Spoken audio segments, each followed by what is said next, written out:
ひょんなことから縁があって鹿児島へやってきました。まずは鹿児島空港から天文館へ向かいます。天文館までは41キロ、50分ほどかかります。空港から市街地まで結構離れています。しかもリムジンバスでは交通系 IC カードが使えない。現金か窓口で切符を購入します。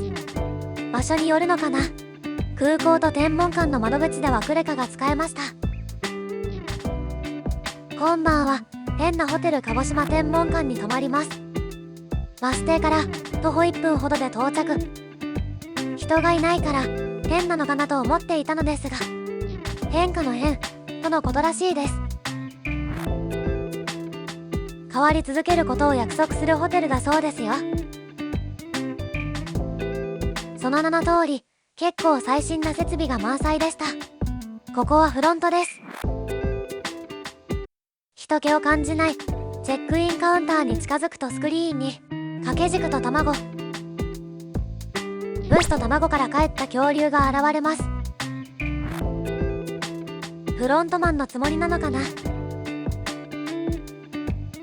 アメニティはロビーから必要なものをいただくシステム。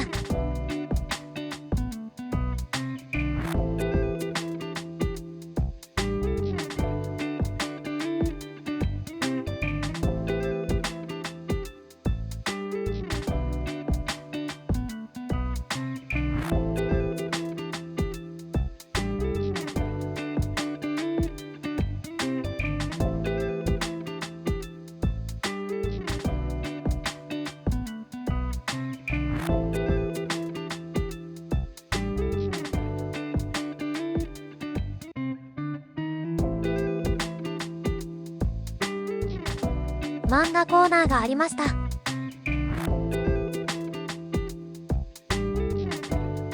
このフロアに有料コインランドリーや無料で使えるロッカーがありました。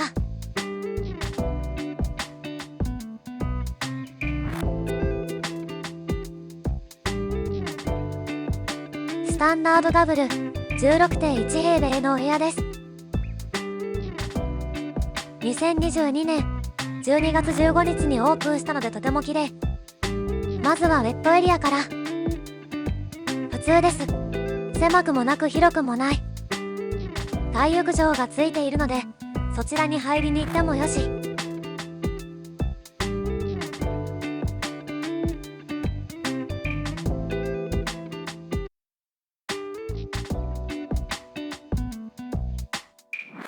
iPhone はワイヤレス充電ができます。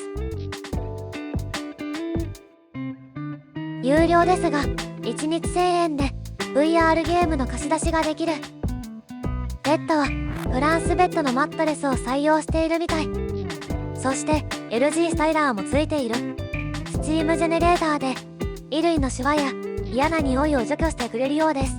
これはやらねばと思い早速使ってみました。専用のハンガーにかけてボタンを押すだけで結構変わりましたね。臭い匂いをつけてなかったので匂い除去は正直わかりませんが、シワは結構取れたんじゃないでしょうか。出張サラリーマンには嬉しいですね。ホテルの Wi-Fi も特に遅延なく快適に使えました。ホテル最上階の12階にある大浴場へ行ってみましょう。シンプルな入り口です。大浴場の横には自販機と電子レンジ、製氷機がちょこんと設置されています。脱衣所にはリファのドライヤーやファイテンウォーターというウォーターサーバーがありました。ファイテンウォーターって知っていますか？私はここで初めて知りました。ファイテン社が独自技術を駆使して特許を取得した商品だそうで、水溶化メタル技術によって各種金属をナノレベルまで分散させて半永久的にリラックス効果を感じることができるらしい。ちょっと眉唾。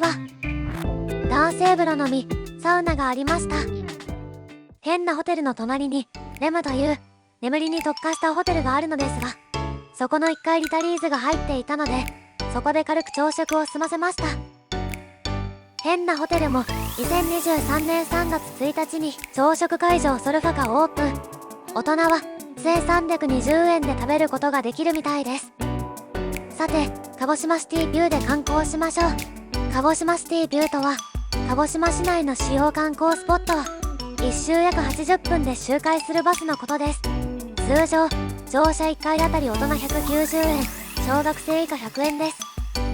どこか3カ所観光スポットで下車するのであれば乗り放題の1日乗車券が断然お得。ちょっと気になるクレープ自販機。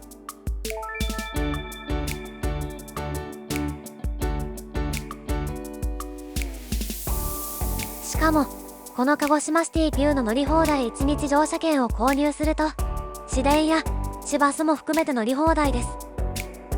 また石井ふるさと館、仙南園、鹿児島水族館など10カ所以上の主要観光スポットの割引が効きます。いいことしかない。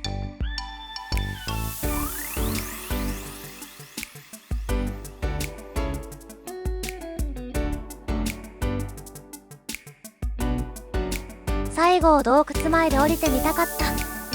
西郷どんが最後の5日間を過ごしたと言われる洞窟だそうです。時間の関係で見れず白山まで行くと折り返して仙岩園へ向かうルートになります。途中見どころ満載なスポットがたくさんあるのですがまた次回。変なホテル鹿児島天文館から鹿児島シティビュー乗車で42分で到着。私たちはチャラン遊び体験で入場チケットを購入しました。弓矢体験と和スイーツも楽しめるチケットだったので結構広い施設で屋内施設もありますが庭園も見どころの一つなので屋外も歩きます。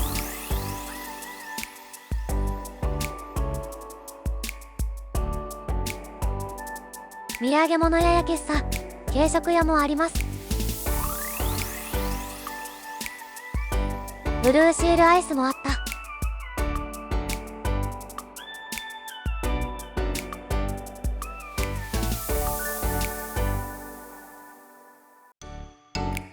この辺りのローカルスイーツ、流棒餅ことジャンボ餅もあります。ジャンボ餅は餅に2本の竹節が刺してあるのですがこれは武士の刀を表しているようです。とっても美味しそうなのですが仙岩園から徒歩圏内の老舗ジャンボ餅屋さんに行くのでここは我慢。代わりにチケット内容に含まれている和スイーツを食べました。タリーズのパンだけじゃ足りなかったです。お抹茶はお濃茶でした。抹茶和菓子セットとアフォガードを食べました。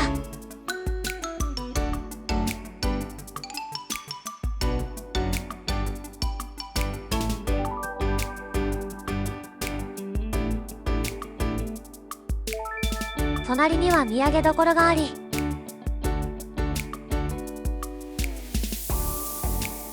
九州といえばの焼酎や薩摩切子などありました。奥へ進むと体験施設があります。施設内では数種類の体験ができます。薩摩切子カットや薩摩焼き絵付け体験、切子のかけらでキーホルダーを作るなど予約不要の体験がたくさんありました。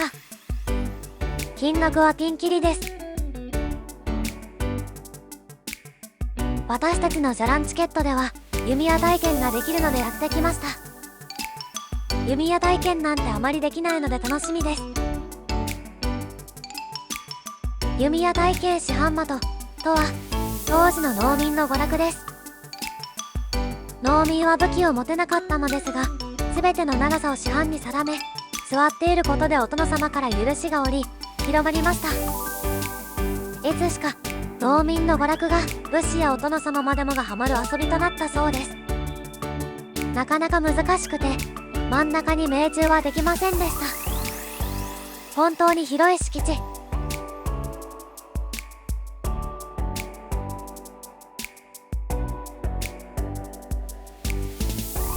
ここは猫神神社。猫の目の瞳孔の開き具合を見て時刻を推測したそうです。ここの石階段は大河ドラマ「西郷どん」で登場した撮影現場。他にも篤姫や西郷どんで撮影したスポットがあるので探してみてください。日本庭園からは桜島も綺麗に見えますよ。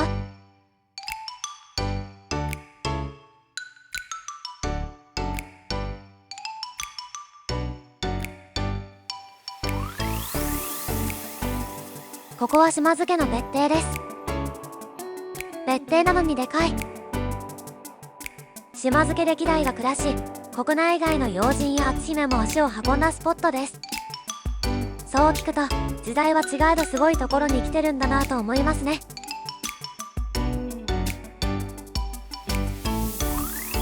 釘隠しって知っていますか？文字通り、釘を隠す装飾なのですが、日本ならではの細かい遊び心ですね。この御殿には11種類の釘隠しがあるんですよ。釘隠しは部屋によって意味があって付けられているという説もあるそうです。例えば、この金の巾着袋のような釘隠しのあるお部屋には、宝物庫があったのではないかと言われています。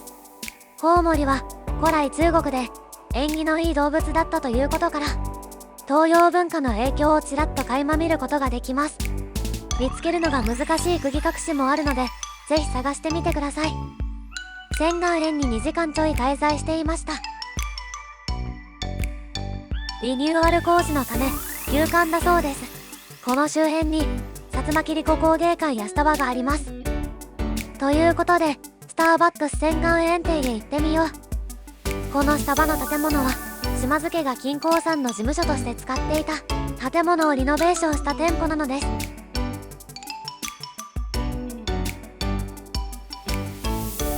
旧鹿児島紡績技術士館は島津忠義が日本初の洋式紡績工場を作った際に招いたイギリス人技師の宿舎です。ではジャンボ餅を食べに行ってみましょう。仙巌園から徒歩10分以内で到着します。まずは平田屋。平田屋さんではジャンボ餅に刺してある竹串から手作りするというこだわりっぷり。もち米は佐賀県産の高級もち米ブランドひよく餅。見ただけでわかるこのタレの滑らかなこと。藤安醸造株式会社の寄宿醤油を使った代々伝わる秘伝のタレとのこと。20分煮込んでとろみをつけます。タレが優しくてとってもマイルドな甘さでも癖になる。これは美味しい。個人的にドハマりの美味しさです。チラン茶と一緒にいただきます。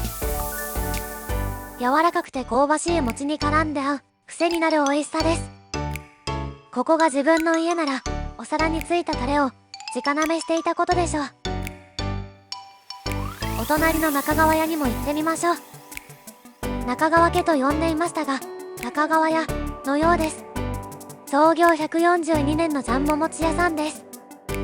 味噌と醤油で作った中川屋特製のタレです。みたらし団子味の甘さ控えめ的な感じでした。中川屋や平田屋の他にもこの辺りにはたくさんジャンボ餅屋さんがあるのでいろいろ比較してみてください。桜島から黒煙が出ている。鹿児島シティビューに乗って次は石井ふるさと館へ向かいます。せっかくなので鹿児島中央駅で下車して歩いていきます。仙巌園から鹿児島シティビュー乗車34分。駅がとても大きいですね。鹿児島では天文館と鹿児島中央駅はかなり栄えているみたい。鹿児島中央駅は新幹線が止まる駅です。九州新幹線の終点駅です。若き薩摩の群像、なんぞこれと思って軽く流していた私。しかし後に胸打たれることになります。鹿児島中央駅から徒歩8分。前情報なしでフラッと行ってみた石井ふるさと館です。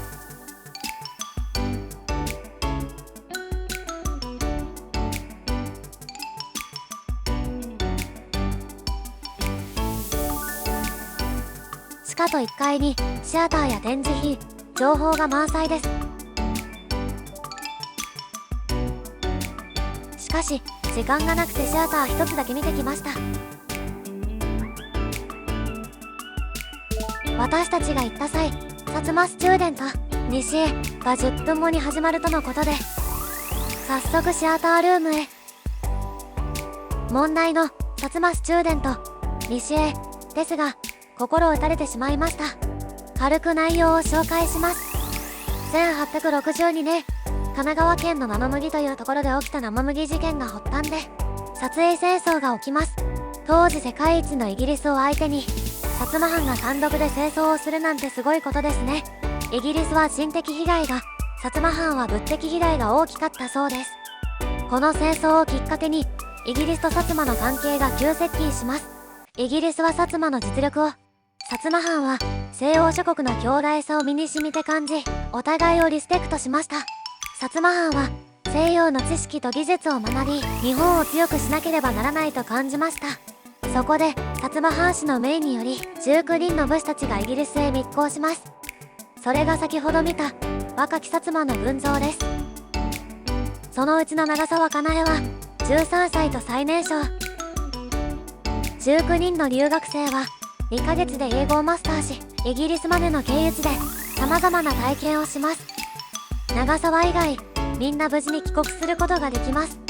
その中に、畠山義成という方がいるのですが、東大の前身である、開成学校の初代校長となります。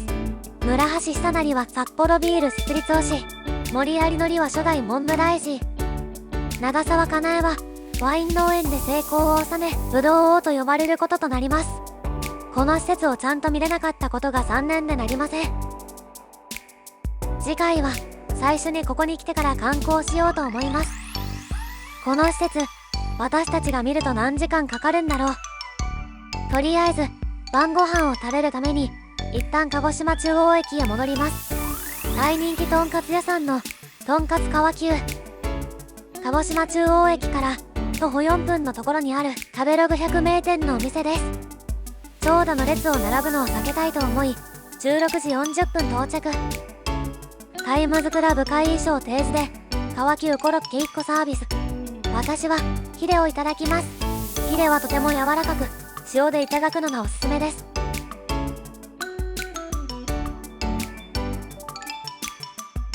最後の一切れは、何をつけて食べようか悩むところ。夫は、黒豚ロースカツ。ここの揚げ方は、中がほんのりピンク色くらいの火の通りなので、苦手な方は注文時店員さんに言った方がいいですね。例のコロッケ。せっかくなので鹿児島中央駅をぶらりします。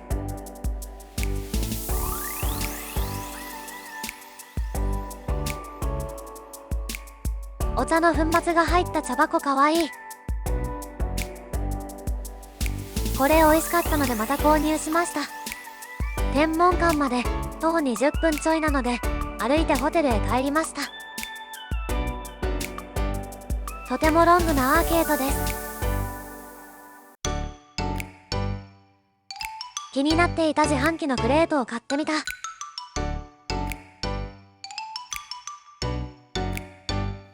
どうやら私は無類のクレープ好きではないようだ。素泊まりで宿泊していたので、朝食は変なホテル鹿児島天文館から徒歩7分のところにあるバッケーさんでいただきます。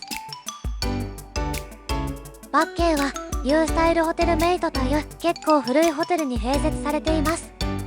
しかし、ここのホテルの朝食会場がバッテンなので、朝食目当てでここに泊まる方もいる人気のお店です。朝食は宿泊者優先です。残念ながら、2023年3月1日以降は3個目から1個39円に変更とのこと。無料食べ放題でなくなりました。ハード系のパンが多く、唯一柔らかいのはバルパンくらいです。しかし、ここのパンめっちゃ美味しかったです。本当に冷凍なの。外はカリッと、中はもちっとライ麦のいい香り。6種類全部食べて、美味しすぎてまた何個かもらっちゃいました。コーンスープと黒カレースープを選んでみました。黒カレースープ、うま。香りはかなりスパイシーなのですが、食べてみるとサラサラで癖もなくどんどん飲んじゃう、コクがあるのにさっぱりした美味しいスープでした。最後は天文館無崎。変なホテル鹿児島天文館から徒歩5分、バッケンから徒歩2分。2階が無崎の軽食屋さんなんですね。創業者が、いちごにミルクをかけて食べると美味しかったことから、かき氷に練乳をかけてみると甘すぎたので、改良し、今の味に落ち着いたそうです。基本1人ワンオーダー制です。しかし通常の白熊を注文した場合は2名でシェアして食べることができます。レディーサイズだと1人1個注文しなければいけません。ブラウンベアーの可愛さ。この白熊の練乳はくどくない甘さで美味しいですね。通常サイズは食べきれない自信あり。もう帰る時間。鹿児島空港へ向かいます。現金払いでもいいですが、後ろに人が並ぶとテンパるという方、天文館のバスチケット売り場はここ。鹿児島空港まで1400円。鹿児島空港は広いし土産物屋も多いし、飲食店がたくさんあります。1階にもアナフェスタがありますが、2階にもあります。鹿児島らしい土産物がたくさんあります。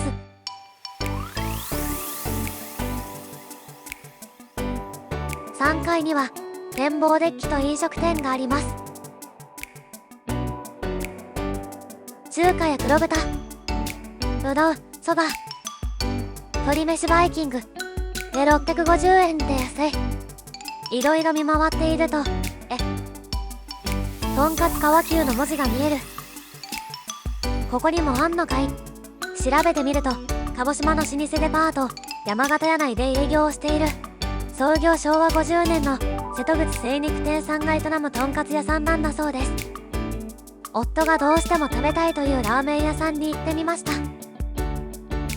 夫が食べてみたかったという鶏そば990円を注文しました。クリーミーな鶏白湯スープが麺に絡む。これ左には白トリュフオイル、右は醤油みたい。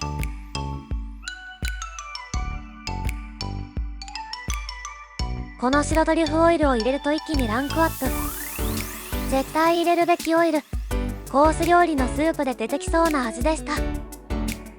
鹿児島空港なかなか面白い。奥に航空展示室があるのですが、子供も大人も楽しめます。興味ない人でも10分くらいは楽しめるのではなかろうか。子供用の操縦できるゲームがありました。猿の機体が。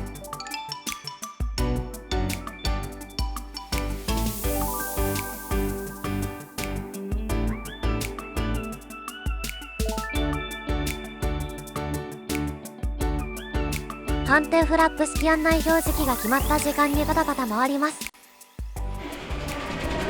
この音いいですよね。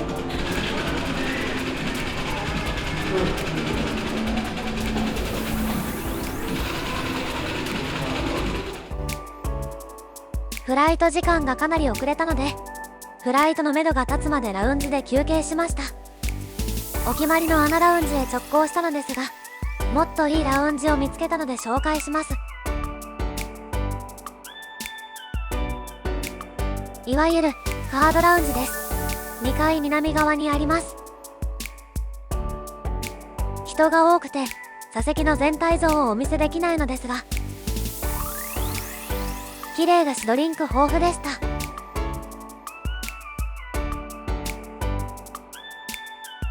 焼酎も試飲か。空弁買おうかと思ったら保安検査を抜けた先にしかないと言われて、入ってみるとスカイカフェにしかないみたい。スケロクか押し寿司。今回もご視聴ありがとうございました。